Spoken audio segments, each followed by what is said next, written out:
People के पेड़ के नीचे ना बहुत सारे पंछी मरे हुए हैं, कबूतर, कौवे, यहाँ तक कि चूहे भी मरे हुए हैं। खाना खाते खाते ना इनको बहुत ही गंदी बास आती है, बहुत ही भयंकर बास आ रही है। खाना खाना दुर्लभ हो गया है और ऊपर से इतनी सारी मक्खियाँ आ गई घर के अंदर के समझ में नहीं आ रहा है कि रात के वक्त मक्खियाँ कैसे आ सकती हैं। हॉल के अंदर ना एक काली सी परछाई चल रही है, किसी आदमी की परछाई इसको लगती है और वो जो परछाई है ना हॉल में चलते हुए सीधा अभी किचन की दीवार से आर पार हो जाती है। वही काली सी परछाई ना अब पीपल के पेड़ के ऊपर बैठी है और जो वो परछाई है धीरे धीरे एक बहुत ही भयानक आदमी का रूप ले लेती है। बाथरूम के मिरर पर लिखा हुआ था, 1500 सालों से मैं इस घर में रहता हूँ, ये घर मेरा है और मुझसे छुटकारा पाना आसान नहीं है। हेलो दोस्तों, मेरा नाम अमन है। मैं आप सभी के मनपसंद यूट्यूब चैनल कहानी रंगमंच में आपका स्वागत करती हूँ। उम्मीद करती हूँ कि आप सभी अच्छे और स्वस्थ होंगे। इसी तरह की वीडियो देखने के लिए आप मेरे चैनल को सब्सक्राइब कीजिए और हाँ, बेल आइकन को दबाना मत भूलना ताकि आपको आने वाले वीडियो के नोटिफिकेशंस मिलते रहें। तो चलिए शुरू करते हैं आज का भयानक किस्सा। दोस्तों, आज का जो किस्सा है ये जयपुर का किस्सा है। यहाँ पर ना एक फैमिली रहती थी जिसमें हस्बैंड वाइफ और उनकी 2 बेटियाँ थी। बड़ी बेटी का नाम प्रिया था, इसकी उम्र 16 साल की थी और छोटी बेटी का नाम अंजलि था, इसकी उम्र 13 साल की थी। इनके जो पिताजी थे ना वो बिजली विभाग में काम करते थे। एक बार ना रात का वक्त होता है और इनके पिताजी को दिल का दौरा पड़ गया था, जिसके कारण इनके पिताजी की मृत्यु हो गई थी। दुर्भाग्यवश इनको ये क्वार्टर खाली करना पड़ता है और इनकी जो मम्मी है ना एक जो घर है वो रेंट पर ले लेती है। वो जो घर है बहुत ही पुराना सा घर है। उस घर में 2 रूम बने हुए हैं, बड़ा सा हॉल है और एक किचन है और मस्त बाहर एक आंगन है। आंगन के बीचों बीच ना एक बहुत ही बड़ा पुराना सा पीपल का पेड़ है। वो जो पीपल का पेड़ है ना इतना पुराना है कि कई सदियों से जैसे उसी आंगन में है, इतना पुराना ये पेड़ है। जैसे ये लोग क्वार्टर छोड़कर इस नए घर में आते हैं ना तो ये लोग पाते हैं कि पीपल के पेड़ के नीचे ना बहुत सारे पंछी मरे हुए हैं, कबूतर, कौवे, यहाँ तक कि चूहे भी मरे हुए हैं। बहुत ही गंदी बास आ रही है। तो इसकी मम्मी ना फटाफट ऑनर को कॉल करती है और बोलते हैं कि क्या हुआ, आपने घर की सफाई नहीं करवाई है, कितने यहाँ पर पंछी मरे हुए हैं, कितनी बदबू आ रही है, यहाँ पर खड़ा रहना हमको मुश्किल हो रहा है। तो ऑनर बोलता है ऐसे कैसे हो सकता है, मैंने तो पूरे घर की अच्छे से साफ सफाई करवाई थी, मैं सच्ची बोल रहा हूँ, अब ये अचानक से कैसे हो गया मुझे कुछ नहीं पता है। तो इसकी मम्मी बोलती है ठीक है मैं आपको फोटो खींच के भेजती हूँ, यहाँ पर कुछ करो। तो ऑनर बोलते हैं देखो अभी आप लोग रहने के लिए आए हो ना, ये आपका फर्ज बनता है, मेरा फर्ज नहीं बनता है। ये बोलकर ना ऑनर फोन काट देता है। अब माँ बेटियाँ ना सबसे पहले आंगन की सफाई करती हैं, उसके बाद पूरा जो घर है अच्छे से धो देती हैं और अपना जो भी इनके घर का सामान रहता है ना पूरा सामान सेट कर देती हैं। रात का वक्त होता है, सब लोग मिलके खाना खा रहे हैं। खाना खाते खाते ना इनको बहुत ही गंदी बास आती है, बहुत ही भयंकर बास आ रही है। खाना खाना दुर्लभ हो गया है और ऊपर से इतनी सारी मक्खियाँ आ गई घर के अंदर के समझ में नहीं आ रहा है कि रात के वक्त मक्खियाँ कैसे आ सकती हैं। और लाइट जो है ना ब्लिंक होनी स्टार्ट हो गई है। अब इसकी मम्मी क्या करती है, अंजलि की मम्मी फटाफट ना अगरबत्ती लगाती है और बोलती है कि बेटा मेरे को तो समझ में नहीं आ रहा है, हम लोगों ने घर अच्छे से साफ किया है, फिर से यहाँ पर कोई ना कोई मुझे लगता है चूहा वगैरह मरा हुआ पड़ा होगा जिसकी वजह से इतनी गंदी बास आ रही है। तो लड़कियाँ बोलती है हाँ मम्मी अब क्या करें। तो अब इनकी मम्मी बोलती है बेटा हम लोग सुबह ही देखते हैं कि क्या है, बहुत ज़्यादा हम लोग थक गए हैं, तुम लोग खाना खा लो। लड़कियाँ बोलती कि नहीं इतनी भयंकर बात में कैसे खाना खाएंगे, नहीं खाना खाया जा रहा मम्मी, हम लोगों से नहीं होगा, हमको तो उल्टी हो जाएगी। तो इसकी मम्मी बोलती है ठीक है बेटा क्या कर सकते हैं, अब जो भी है काफ़ी रात भी हो गई है, हम लोग ऐसा ही करते हैं, जितना खाया जाता है खाओ, बाकी खाना छोड़ देते हैं। ये लोग अच्छे से खाना नहीं खाते हैं, खाना ऐसे ही आधा अधूरा खाते हैं और छोड़ देते हैं। बच्चों की जो मम्मी होती है पूरा किचन पैकअप करती है और बोलते ठीक है अभी आप लोग अपने रूम में सोने के लिए चले जाओ, मैं अपने रूम में जाती हूँ। तो ये लोग बोलते हैं ठीक है। अंजलि और प्रिया एक ही रूम में सो रहे होते हैं। प्रिया तो सीधा बेड पर जाती है और उसको गहरी नींद आ जाती है। अंजलि को नींद नहीं आ रही होती। अंजलि ना अपने पापा को बहुत ज़्यादा मिस कर रही होती है। इसके रूम में ना इसके पापा की फ़ोटो भी लगी हुई थी। ये पापा की फ़ोटो को देखती है और बस रो ही कर रही होती है। अचानक से 2:30 बजे का टाइम होगा तो अंजलि को ऐसा लगा कि जैसे हॉल में कुछ चल रहा है। इसको लगा शायद मम्मी होंगे, वही चल रहे होंगे। जो कदमों की आवाज़ है ना कंटिन्यू आ ही रही है, आ ही रही है। ये सोचती है कि मम्मी इतना टाइम हॉल में क्या कर रहे होंगे। ये ना थोड़ा सा झुक के देखती है, इसके रूम का जो दरवाजा था ना वो खुला था। तो ये पाती है कि हॉल के अंदर ना एक काली सी परछाई चल रही है, किसी आदमी की परछाई इसको लगती है। इसको लगता है कि हमारे घर में कोई चोर वगैरह तो नहीं घुसा आया। ये ना फट से और ज़्यादा झुक के टर्न होके देखती है, तो ये पाती है कि सच में एक आदमी की परछाई है। बहुत ही हट्टा कट्टा आदमी इसको नजर आता है, काली सी परछाई है। बस इसको ऐसा लगता है कि जैसे उसने काले कपड़े पहने हुए हैं। अजीब सा वो डर जाती है, और वो जो परछाई है ना हॉल में चलती हुई सीधा अभी किचन की दीवार से आर पार हो जाती है। अंजलि डर जाती है, घबरा जाती है। ये मन ही मन में सोचती है कि ये कोई चोर वगैरह तो नहीं है, पक्का कोई ना कोई भूत प्रेत है। ये ना फटाफट चादर ओढ़ती है और सोचती है कि मैं क्या करूँ, किधर जाऊँ। अब ना ये सोचती है कि मम्मी के पास जाती हूँ, लेकिन ये हॉल में परछाई देख लेती है, तो ये डर के मारे सोचती है कि नहीं, मैं हॉल में नहीं जाऊँगी। हॉल से होते हुए मुझे मम्मी के रूम में जाना पड़ेगा। नहीं, मैं हॉल में नहीं जाऊँगी। फिर ये सोचती प्रिया को उठाती हूँ। फिर सोचती कि नहीं, प्रिया तो मेरी तरह डरपोक है, ये क्या मेरा करेगी, ये मेरी कोई मदद नहीं कर सकती है। और वैसे भी बहन थक गई है, सुबह से बहुत काम कर रही है, सोने देती हूँ, सुबह मम्मी को बताती हूँ। सुबह होती है, प्रिया अपने स्कूल में चली जाती है। अंजलि का जो शरीर है ना बहुत ज़्यादा दर्द हो रहा होता है और बहुत ही गर्म होता है। तो ये अपनी मम्मी को बोलते हैं, मम्मी मुझे ठीक नहीं लग रहा है, मैं स्कूल नहीं जाऊँगी। तो इसकी मम्मी बोलते हैं, ठीक है बेटा, ऐसा कर, थोड़ा चाय वगैरह पी ले, फिर मैं तेरे को बुखार की गोली दे देती हूँ, तू ठीक हो जाएगी। तो ये बोलती है ठीक है। अब ना माँ बेटी पीपल के पेड़ के नीचे बैठे हैं और चाय पी रहे हैं। और अंजलि जो रात का किस्सा होता है ना, ये अपनी मम्मी को बताती है। तो इसकी मम्मी बोलती है, नहीं बेटा, तेरा कोई बहम होगा। तो ये बोलते नहीं मम्मी, बहम नहीं है। इतने में ना बातें करते करते अंजलि की नज़र है ना वो पीपल के पेड़ के ऊपर जाती है। अंजलि देखती है कि वही काली सी परछाई ना अब पीपल के पेड़ के ऊपर बैठी है, और जो वो परछाई है धीरे धीरे एक बहुत ही भयानक आदमी का रूप ले लेती है। उस आदमी ने काले कपड़े पहने हुए हैं और उसकी जो आंखें हैं ना एकदम खड्डे में है, बड़े बड़े दांत है और उसका अजीब सा नाक है। ये देखकर ना अंजलि बहुत ज़्यादा घबरा जाती है और अपनी मम्मी को बोलती है, मम्मी ये आदमी हमारे घर पर क्या कर रहा है, ये पीपल के पेड़ के ऊपर कैसे बैठ गया है। तो अब फट से अंजलि की मम्मी जो है ना पीपल के पेड़ के ऊपर देखती है, तो उसको वहाँ पर कोई आदमी नज़र नहीं आता। तो इसकी मम्मी बोलती है, कौन सा आदमी, कैसा आदमी। तो ये बोलती है, वो देखो ना पीपल के पेड़ के ऊपर, आपको क्यों नहीं नजर आ रहा है, वो पीपल के पेड़ के ऊपर बैठा है। तो उसकी मम्मी बोलती है, बेटा मेरे को कोई आदमी नहीं दिख रहा है, मुझे तो ऐसा लगता है तू अभी तक नींद में है या फिर तेरी नज़र कमजोर हो गई है। तो अपनी मम्मी को बोलती है, मम्मी मेरा भरोसा करो। तो ये उसकी मम्मी बोलती है, मेरी बात का तू भरोसा कर, कोई नहीं है, मैं अपनी खुली आंखों से देख रही हूँ, तेरे सामने देख रही हूँ ना, कोई नहीं है। ऐसा कर, तू अभी दवाई खा और आराम से सो जा, नया घर है, ऐसा होता है कई बार, ऐसा है, ऐसे हमको अजीब से बहम आते हैं। अब इसकी मम्मी भरोसा नहीं कर रही है, तो अंजलि चुप हो जाती है, दवाई खाती है और सो जाती है। शाम के वक्त जब प्रिया स्कूल से पढ़कर आती है, ट्यूशन से पढ़कर आती है ना, तो ये लोग खाना खाने के लिए बैठते हैं। वैसे ही होता है, ढेर सारी मक्खियाँ आती हैं और पूरा भिन बनाती हैं और लाइट ब्लिंक होने लग जाती है और भयंकर बास आनी स्टार्ट हो जाती है। ये लोग बहुत ज़्यादा परेशान हो जाते हैं, बोलते हैं कि कल भी खाना खाने के टाइम पे ऐसा हुआ, आज भी खाना खाने के टाइम पर ऐसा हो गया, ऐसे कैसे चलेगा। तो अब ना इसकी मम्मी जो होती है पूरे घर की खिड़कियां खोल देती है, अगरबत्ती लगाती है। ये लोग बहुत ही मुश्किल से खाना खाते हैं। खाना खाने के बाद ना अभी इनकी जो मम्मी होती है किचन पैकअप करती है। इनकी मम्मी अपनी बेटियों को बोलती है, बेटा अब मैं सोने के लिए जा रही हूँ। तो दोनों लड़कियां बोलती है, ठीक है मम्मी आप सो जाओ, हम लोग यहाँ पर थोड़ा टाइम टीवी देखेंगे, बाद में सोएंगे। तो मम्मी बोलती है ठीक है। अब ना मम्मी तो सोने के लिए चली जाती है, लड़कियां आराम से टीवी देख रही होती हैं। टीवी देखते देखते ना अचानक सोफे की जो चेयर है ना अपने आप खसकती है। दोनों बहनों की नज़र उस चेयर पर जाती है, तो दोनों बहनें पाती हैं कि चेयर पर ना कोई बैठा है। बैठने के निशान तो है, सोफ़ा दबने के निशान तो है, लेकिन कौन बैठा है कोई नज़र नहीं आया है और चेयर खिसकी है। ये देखकर ना दोनों बहनें जोर से चिल्लाती है, मम्मी मम्मी जल्दी हो, मम्मी मम्मी जल्दी हो। जो मम्मी फटाफट रूम से भाग कर आती है। इतने वो जो सोफ़े की चेयर थी ना वैसे ही पहले अपना जिस जगह पर थी उसी जगह पर अपने आप सेट हो जाती है। दोनों लड़कियाँ बहुत ज़्यादा घबरा जाती है, डर जाती हैं और ना अपनी मम्मी को पूरा किस्सा बताती हैं।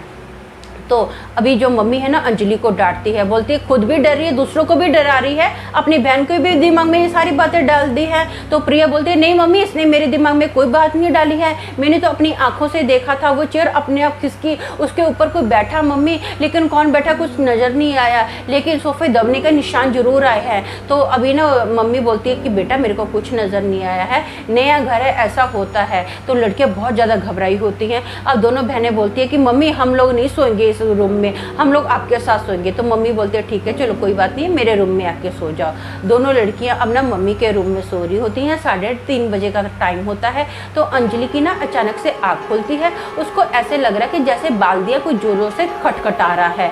ये ना फटाफट मम्मी के रूम की खिड़की खोलती है तो आंगन में पाती है कि सारी बाल्दियाँ जो है ना हवा में उड़ रही हैं। ये फटाफट अपनी मम्मी को आवाज़ देती है, मम्मी उठो, मम्मी जल्दी उठो। ये आवाज़ सुनकर प्रिया भी उठ जाती है और मम्मी भी उठ जाती है। जैसे ये लोग देखते हैं ना अभी आंगन में, तो सारी जो बाल्दियां हैं हवा में उड़ रही हैं और बाल्दियों के अंदर पानी भरा हुआ था और वो जो पानी है ना अब जोर जोर से उछल रहा है और बाल्दियों से बाहर आ रहा है। इन बच्चों की जो मम्मी होते हैं ना वो सब अपना बच्चों को बोलते हैं फटाफट खिड़कियाँ बंद कर दो, दरवाजे बंद कर दो, अच्छे से बंद करना। बच्चे ऐसा ही करते हैं, फटाफट खिड़कियाँ दरवाजे बंद कर देते हैं। एक ही रूम में ये लोग जाग रहे होते हैं और कंटिन्यू ना ये लोग परमेश्वर का नाम लेते हैं, बहुत ज़्यादा घबराए हुए होते हैं।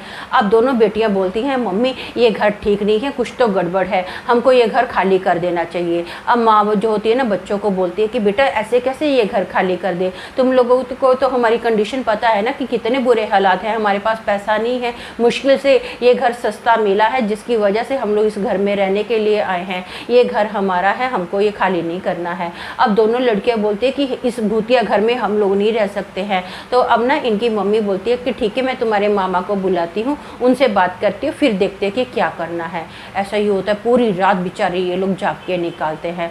सुबह होती है ना तो अंजलि ब्रश करने के लिए बाथरूम में जाती है। बाथरूम में जैसे गई ना ये जोर से चीख मारती है, मम्मी जल्दी आओ, मम्मी जल्दी आओ। फटाफट प्रिया और मम्मी भागकर बाथरूम में आते हैं। तो ये लोग देखते हैं कि बाथरूम के मिरर पर लिखा हुआ था 1500 सालों से मैं इस घर में रहता हूँ, ये घर मेरा है और मुझसे छुटकारा पाना आसान नहीं है। ये देखकर ये लोग बहुत ज़्यादा घबरा जाते हैं। अब ना इनकी जो मम्मी होती है फटाफट अपने भाई को फ़ोन लगाती है और बोलती है कि तू जल्दी जल्दी इस घर में आ जा, हमारी जान खतरे में है।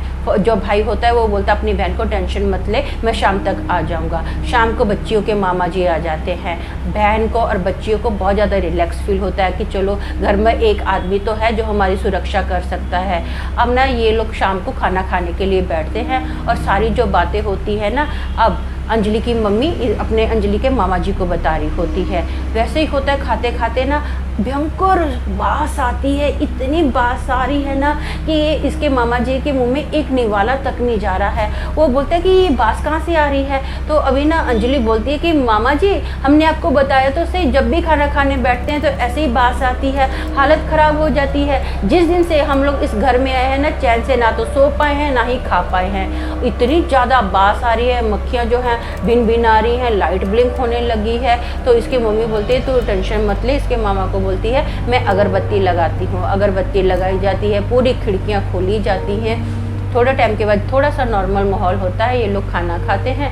खाना खाने के बाद इसकी जो मम्मी है पूरा किचन पैकअप कर देती है और उसके बाद ये लोग बोलते हैं कि ठीक है अभी काफ़ी रात हो गई है, हम लोग सो जाते हैं। तो इसके मामा जी बोलते हैं कि मैं ना टेरेस पर सोऊंगा, मुझे नीचे बहुत ज़्यादा घबराहट हो रही है, गर्मी लग रही है, तो मैं टेरेस पर सोता हूँ। अगर तुम लोगों को कुछ महसूस हुआ, जब तुम लोगों को डर लगा ना, तो तुम लोग ऐसा करना, मुझे आवाज़ दे देना। तो ये लोग बोलते हैं ठीक है। अब मामा घर पर है तो सबको थोड़ा रिलैक्स फील होता है। मामा ना टेरेस पर सो रहे होते हैं। सोते सोते लगभग 3:30 बजे का टाइम होगा। आजू बाजू ना कुत्ते जो है जोर जोर से भौंकना स्टार्ट कर देते हैं और मामा को किसी की हंसी की आवाज़ आती है। मामा फट से अपने बिस्तर से उठते हैं और वो पाते हैं कि टेरेस के एक कोने पर ना एक बहुत ही खूंखार आदमी खड़ा है। उसकी जो हाइट है लगभग 12 फुट की होगी और उसका जो चेहरा है ना बहुत ही डरावना है। उसकी सिर्फ खोपड़ी नज़र आ रही है। उसके चेहरा है ना, उसकी आंखें पूरी काली हैं, खड्डे में है, बड़े बड़े दांत दांत है, अजीब सा उसका नाक है और वो मुस्कुराता हुआ मामा की ओर देख रहा है।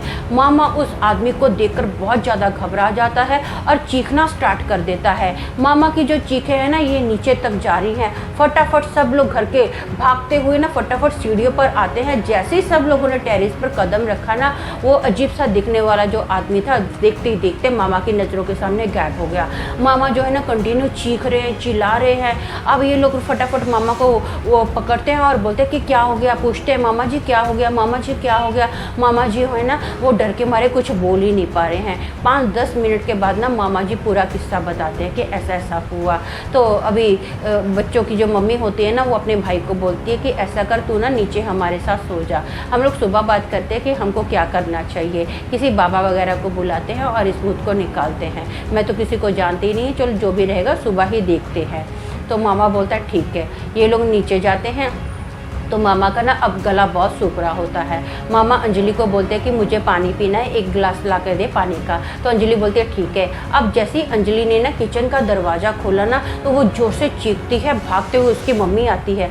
तो अंजलि और अंजलि के मम्मी देखते हैं कि जितने भी घर के छुरी कांटे चम्मच थे ना सब हवा में उड़ रहे हैं। ये देखकर ये थोड़ा घबरा जाते हैं और देखते देखते वो जो छुरी कांटे हवा में उड़ रहे थे ना अब फटाफट इनकी ओर उड़ के आ रहे हैं। तो अंजलि की मम्मी ना जोर से चीखती है और बोलती है कि जल्दी जल्दी दूसरे रूम में चलो, जल्दी जल्दी दूसरे रूम में चलो। सब लोग फटाफट भागकर दूसरे रूम में जाते हैं, रूम का दरवाजा बंद कर देते हैं और जितने भी छुरी कांटे चम्मच थे ना वो दरवाजे से टकराते हैं और सीधा नीचे गिरते हैं। ये देखकर ना अब मामा जी बहुत ज़्यादा घबरा जाते हैं। मामा जी बोलते हैं कि हमको ये घर खाली करना पड़ेगा, हाँ हम लोग इस घर में नहीं रहेंगे। तो अभी अंजलि की मम्मी बोलती है कि जाएंगे तो कहाँ जाएंगे, मेरे पास इतना पैसा नहीं है कि मैं दूसरा घर रेंट पर ले लूँ, मेरे पास नहीं है कुछ भी, अभी मैं क्या करूँ, मुझे तो कुछ समझ में नहीं आ रहा है। तो मामा जी बोलते हैं कि ठीक है गाँव में मेरे साथ चलो, हमारा घर है ना वहीं पर हम लोग रहेंगे, यहाँ पर नहीं रहना है, किसी की भी जान जा सकती है। तो ये लोग बोलते हैं ठीक है। अब पूरी रात ये लोग ना वैसे ही जाग कर निकालते हैं। सुबह होती है ये लोग सामान वगैरह पैक करते हैं और फिर से मिरर पर पाते हैं, मिरर पर लिखा हुआ था मैं तुम्हारा पीछा छोड़ने वाला नहीं हूँ, मुझसे छुटकारा पाना आसान नहीं है। ये देखकर ये लोग बहुत ज़्यादा घबरा जाते हैं। फटाफट वहाँ से सामान पैक करते हैं और सीधा गांव में शिफ्ट हो जाते हैं। गांव में शिफ्ट तो ये लोग हो गए हैं, लेकिन वो जो भूत था ना उस भूत ने इन लोगों का पीछा नहीं छोड़ा। वैसे ही इस मामा के घर में भी अब वैसी ही हरकतें होने लगी जैसे पहले अंजलि के घर में हो रही थी। वैसे ही मक्खियाँ आती हैं, खाना खाने के टाइम पर बास आती है, मिरर पर वैसे ही लिखा हुआ आता है। ये लोग बड़े परेशान हो जाते हैं, बहुत सारे बाबा वगैरह की मदद भी लेते हैं, लेकिन कोई भी किसी भी चीज़ का कुछ असर नहीं होता है। समझ में नहीं आता कि क्या करें। बहुत ही ज़्यादा उस भूत ने इनकी नाक में दम कर दिया था। एक बार ना रात का वक्त होता है और अंजलि की जो मम्मी है ना वॉशरूम में जाती है। वॉशरूम में लिखा हुआ था ऐसे कैसे छुटकारा पालोगे, 1500 साल से मैं इस धरती पर हूँ, मैं जल्दी जाने वाला नहीं हूँ, मैं इस घर से भी नहीं जाऊँगा। ये पढ़ के ना अंजलि की जो मम्मी है ना बहुत ज़्यादा गुस्से में आ जाती है। बोलती है हम करें तो क्या करें, क्या चाहता है तू हमसे, हाँ तंग आ गए तेरी हरकतों से, बस कर, ख़त्म कर अपना खेल। अब ना अंजलि की मम्मी गुस्से में बोलती है क्या चाहिए तुझे, क्या चाहिए, बोल तुझे क्या चाहिए, मुझे बता तुझे क्या चाहिए। तो मिरर पर लिखा हुआ आता है बलि। अंजलि की मम्मी का पहले तो गला सूख जाता है, डर जाती है और बाद में बोलती है ठीक है तुझे बलि लेनी है ना, मेरी बलि ले ले, मुझे ख़त्म कर दे, लेकिन मेरे परिवार को बख्श दे, बस हो, बस कर, अपना खेल ख़त्म कर, मैं तंग आ गई हूँ। अब ना ये बोलकर जो अंजलि की मम्मी होती है अपना रूम में चली जाती है। रूम में चले जाने के बाद उसको नींद नहीं आ रही है, बड़ी बेचैनी होती है। सुबह उठती है तो उसकी जो हालत है ना बहुत ज़्यादा ख़राब होती है। उसका इतनी हालत ख़राब होती है कि भयंकर बुखार आया हुआ है, बेड से हिल ही नहीं पा रही है। डॉक्टर को दिखाया जाता है, बहुत सारी दवाइयाँ भी उसको दी जाती है। डे बाई डे जो है ना अंजलि की मम्मी की तबीयत ख़राब होती जाती है। बड़े बड़े डॉक्टरों को दिखाया जाता है तो फिर भी उसके डॉक्टर जो है बहुत सारी रिपोर्टें निकालते हैं, पता ही नहीं चलता कि प्रॉब्लम क्या है, क्या बीमारी है, कुछ नहीं पता चलता है। अंजलि की मम्मी डे बाई डे बस सूखती जा रही है, सूखती जा रही है, कुछ नहीं खा पी रही है, एकदम खामोश रहती है, डरी डरी सहमी सहमी रहती है। अब हॉस्पिटल में एडमिट किया जाता है। हॉस्पिटल में जब एडमिट किया जाता है ना तो अंजलि की मम्मी ना एक दिन अपने बच्चों को बोलती है कि बेटा अब मैं बचने वाली नहीं हूँ, वो जो भूत है ना वो हमारा पीछा नहीं छोड़ रहा है। तो जो बाथरूम का किस्सा हुआ था, जब भूत ने बोला था कि मुझे बलि चाहिए, पूरा किस्सा अपना माँ अपनी बेटियों को बताती है और ये भी बताती है कि उस दिन के बाद आप लोगों को वो भूत नहीं दिखा है, लेकिन वो जो भूत है ना कंटिन्यू मुझे दिखता है। यहाँ तक कि हॉस्पिटल में भी उसने मेरा पीछा नहीं छोड़ा है। मैं ज़्यादा दिन बचने वाली नहीं हूँ। लड़कियाँ जो होती है ना वो बोलती है नहीं मम्मी आपको कुछ नहीं होगा, आप भरोसा रखो हमारी बात पे, आपको कुछ नहीं हम लोग होने देंगे, कुछ ना हम लोग करते हैं। अगले ही दिन ना अंजलि की जो मम्मी थी उनकी मृत्यु हो गई थी। अब पूरा परिवार सदमे में डूब गया है, लेकिन अंजलि की मम्मी की मौत के बाद ना वो जो भूत है इनको किसी को भी दिखाई नहीं देता है। घर में एकदम नॉर्मल माहौल है, खाने के वक्त कोई भी गंदी बास नहीं आती है, कोई मक्खियाँ नहीं आती है, सब कुछ नॉर्मल है। लेकिन जिस घर में अंजलि और अपनी मम्मी के साथ रहती थी ना, उस घर में आज की तारीख में बहुत बड़ा हॉस्पिटल बन चुका है और उस हॉस्पिटल में आज भी बहुत सारी भूतिया घटनाएं होती हैं। मैं उस हॉस्पिटल का दोस्तों आपको नाम तो नहीं बता सकती हूँ, क्योंकि वहाँ के उच्च अधिकारियों का ऐसा मानना है कि अगर मैंने उस हॉस्पिटल का आपको नाम बताया ना तो बहुत बड़ी कंट्रोवर्सी हो सकती है, जिसके कारण मैं आपको उस हॉस्पिटल का नाम नहीं बता सकती हूँ। लेकिन दोस्तों मेरा मानना ये है, मैं अक्सर अपने हर वीडियो में बोलती हूँ कि कोई भी प्रॉपर्टी अगर लेते हो या रेंट पर लेते हो ना तो उसकी पहले जांच पड़ताल कर लेनी चाहिए, नहीं तो बहुत ही भयंकर असर होता है। इस कहानी को सुनकर आप समझ ही सकते हो कि अंजलि की मम्मी का क्या हाल हुआ है। तो बेटर है कि चौकन्ने रहो, प्रॉपर्टी की पहले अच्छे से जांच पड़ताल कर लो, फिर ही प्रॉपर्टी खरीदो। तो आज के लिए बस इतना ही, कल फिर मिलेंगे और एक भयानक किस्से के साथ। तब तक के लिए शालोम, शांति और सलाम।